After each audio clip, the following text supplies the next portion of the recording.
I'd like to take us back in history, 100 years to be specific, back to 1914. Now, some of you may know, this might be a nerdy political science thing, but we're celebrating the 100-year anniversary of the origins of World War I. And there's been lots of articles, lots of stories, lots of events commemorating it. You've probably seen some poppies as well when they have these events and are remembering that. They have lots of poppies to remember the event. And the reason for the poppies is kind of an interesting thing. So as the war was playing out, as World War I was coming to an end, and the fields of Western Europe were devastated, the first plant that would pop up was the red poppy. So you had thousands of these popping up in these barren fields that had been destroyed by the war. Suddenly you're seeing a sea of red poppies popping up, oftentimes around bodies. It was a very dramatic thing, and it led John Mackay, who wrote this famous poem in Flanders Field, talking about the devastation and the destruction of World War I and what it means. And there's no way I can summarize or reflect on the entire war. So what I would like to do today is talk about one day in World War II, and hopefully that'll be an inspiration to maybe get you to go out and do a little digging. And that day is June 28th, 1914. Now, on that day, Archduke Franz Ferdinand was assassinated in Sarajevo, Bosnia. Now, I'm guessing you probably don't remember a ton about World War I, but I bet the name Archduke Franz Ferdinand probably is in there somewhere. Here's a little better picture of him and his awesome mustache. He was heir to the throne of the Austro-Hungarian Empire. His uncle, Emperor Franz Joseph, was in power. He was 84 years old. People were seeing the end, and Archduke Franz Ferdinand had been picked. He was going to be the next leader of the large Austro-Hungarian Empire. And on June 28th, he was killed. Quick side note, 100 years ago was also the heyday for fantastic mustaches. If you're anything like me, you would like to see a return to the grand era of mustaches. I think our facial hair is much too unexciting today. That's a different talk. So what I wanted to do, I want to talk about this day, but I also want to talk about the legacy of World War I. I often think it's the forgotten World War. We spend so much time talking about World War II. And there are good reasons for that. It's an easy war to wrap our head around, right? It was a necessary and just war. You can't get a better villain than Hitler, right? That's a war we can understand. It made sense. It was right to do. World War I doesn't make sense that same way. It was a much more complicated place. But I would argue that it's a more important world for structuring the world that you currently live in. I don't think you can understand the world we live in today without appreciating the changes brought about by World War I. I'm going to start by looking at some maps. So this is a map of Europe before World War I. World War I brought an end to three major empires: the Austro-Hungarian Empire, the Ottoman Empire, and the Russian Empire. That map is very, very different from the one today. So if you look at, so this is before the war, here's Europe after the war. Right, this is the Europe that you probably realize and recognize. Like, oh yeah, that's right. All those other countries happened because of World War I. If we look at the Middle East, so you can see the Ottoman Empire has been broken up. You see Syria, Iraq. If we delve a little deeper, if we want to understand Middle East politics, if we want to understand what's playing out there, it helps to appreciate that after World War I, the French and the British came in and said, let's make some states here. And the French and the British, they like straight lines. Straight lines make sense to them. Straight lines don't always make sense when you have religious and ethnic divides. So understanding the borders of today, we can't appreciate that without thinking about the impact of World War I. And it's not just limited to borders. Culture. So you can't really see here, but this is a picture of Picasso, one of Picasso's paintings. Farewell to Arms, Ernest Hemingway. So expressionism, modernism, all of these things grow out of the angst and frustration or blossom out of World War I. Literature change, art changes, philosophy changes. All this experience of the Great War flips how we understand culture. Maybe one of my favorite examples is Dada, or Dadaism. If you've heard of this, you probably think it's pretty fantastic, right? So the Dada movement emerges after World War I, and they reject everything. They're basically nihilist. You know, they want to challenge every cultural norm, everything that society and humanity believes. They were artists that were anti-art. It's pretty fantastic, right? This was Marcel Duchamp. My apologies if I butcher the pronunciation there. But this is one of the more famous paintings out of Dadaism. And clearly not a nice way to treat this painting, and then it's named L-H-O-O-Q, and I don't know French, but I'm told that if you pronounce that in French, it translates as, she is hot in the ass, right?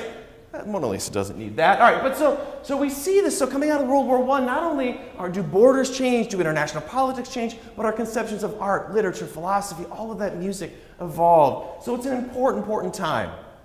I think it's worth our time to reflect a little bit on it. I'm going to start and return back to June 28th. On June 28th, Archduke Franz Ferdinand was in Sarajevo, Bosnia, down here. He was on a trip meeting people, pressing the flesh, kind of showing the Austro-Hungarian Empire his face. This was a big thing. And he was there, and he wasn't real happy that he was there. It was the last day of his trip, and he was looking forward to getting home and seeing his children. So he had 3 children. He was on the trip with his wife, Sophie. Now, what I think is fascinating about all of this is that during the day, he sent a telegram to his children saying, we're excited to see you. We'll see you in a few days. Mom and I are going to get on the train and head back home. But June 28th was already a pretty bad day for Sophie and the Archduke, because in 1900, they were forced to sign an oath of renunciation. And as oaths go, this was a pretty bad one. They were forced to say that their children would never rise to the throne.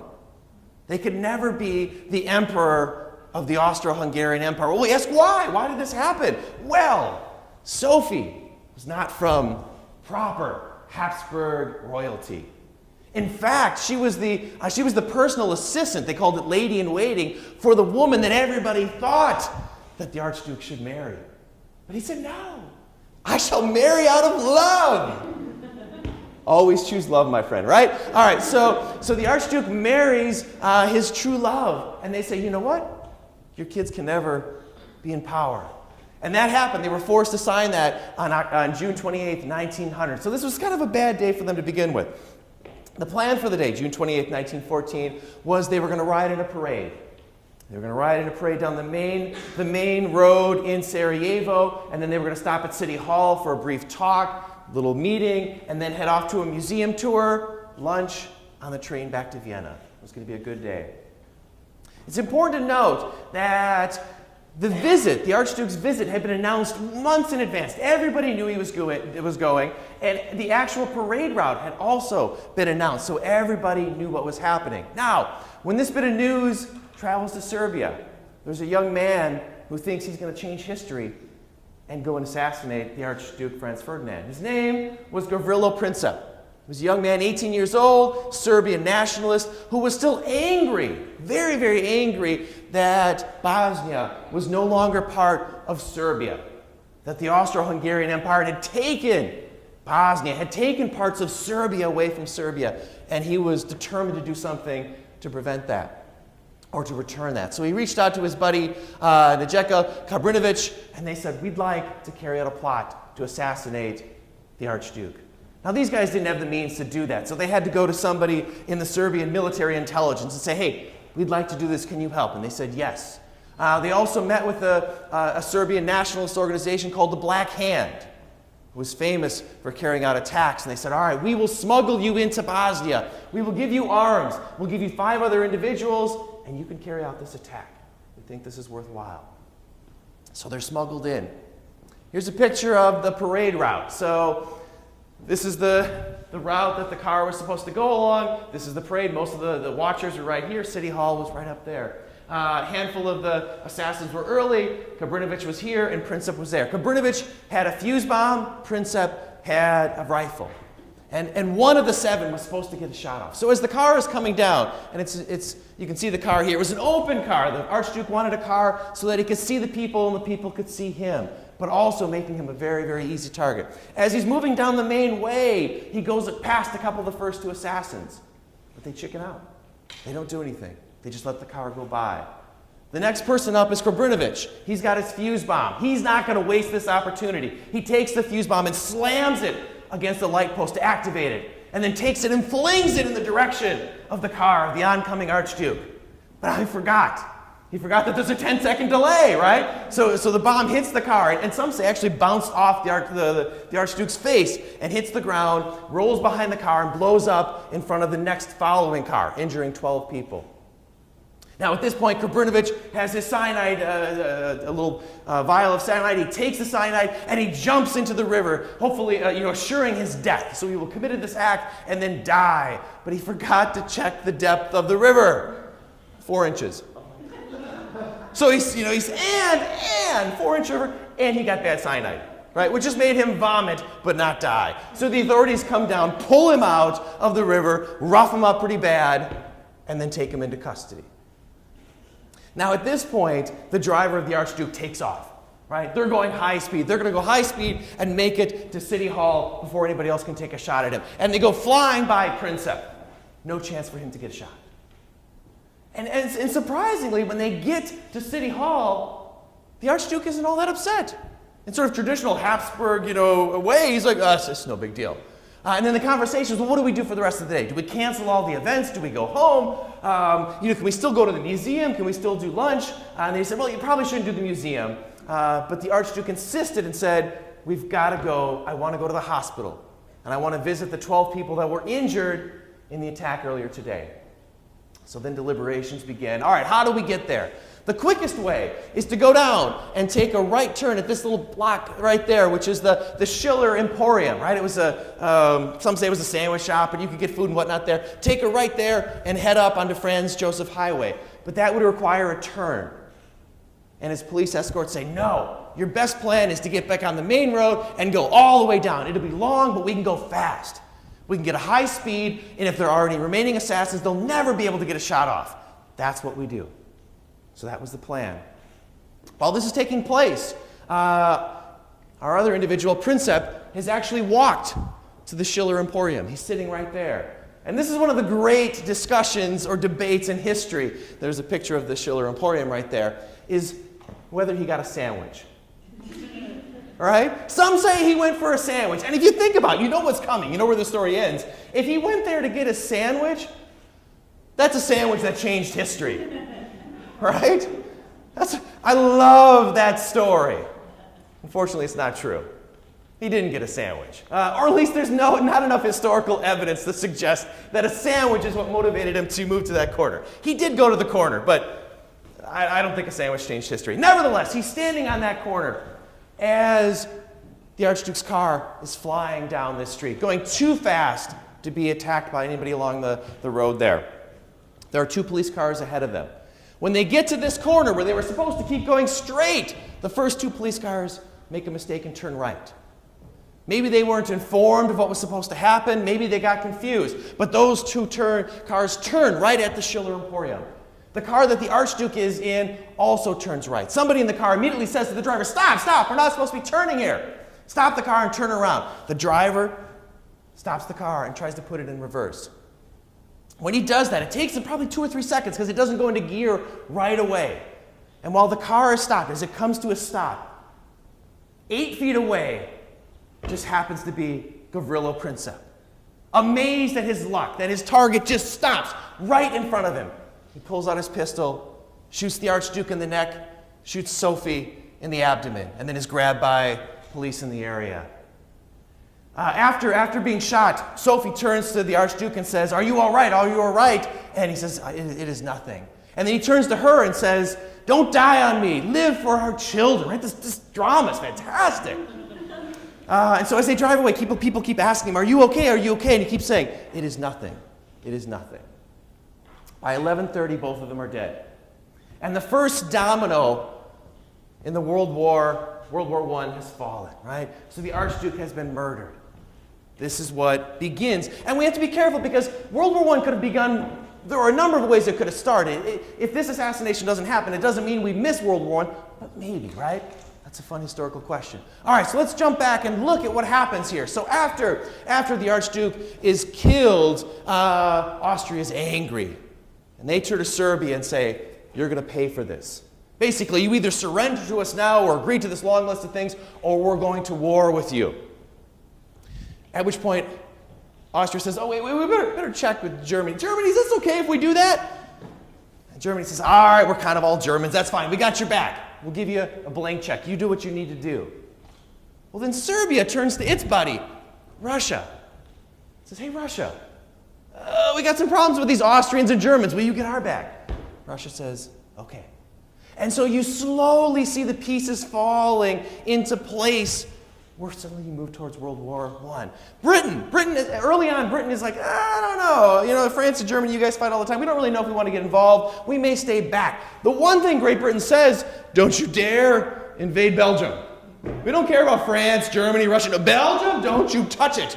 Belgian neutrality must stand. All right, so back and forth. On August 1st, Germany declares war on Russia. On August 3rd, Germany declares war on France. Britain is still like, we're good, no problem. On August 5th, Germany uses the von Schlieffen plan to invade France through Belgium. And then Britain's like, all right, that's it, we're in, right? And so we fall into this world war.